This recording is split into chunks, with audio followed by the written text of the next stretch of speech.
Hi guys, welcome to TFA Files TV. Murise kuma TV senyika tadzoka nedzimwe nhau dziri kupisa dziri kutenderera pa social media. Chatunga Mugabe achinyomba Mutswanga, anyora kuti Mutswanga wamama mface iwewe, face yako inotongoboa kuona, ndo zvatara na Chatunga achidedzera kuti face yako inoboa, achirifela pakuti Mutswanga ari ngobuda pama videos akawanda achizama kutuka Chamisa, achidedzera kuti Chamisa akangoda kuvhura imwe pati anosungwa, tinomusungisa. Zvatakambotaura kuti ko iye ari kupinda papi Mutswanga because ndiwe Zanupf.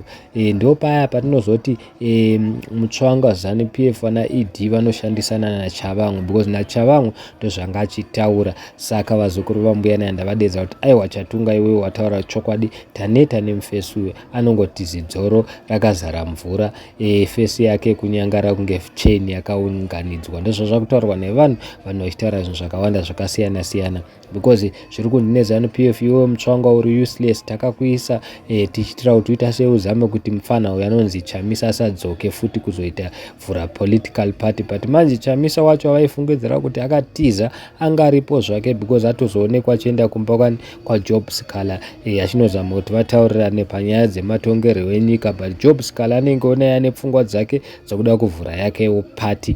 Vanhu vadedza kuti anenge akatengwa kuzokonzeresa, saka Chamisa nayewo anenge arida kuvhura yake party, of which means maparty aya Triple C they are going to split maybe into 4 pieces if I'm not mistaken, into 4 groups, not pieces.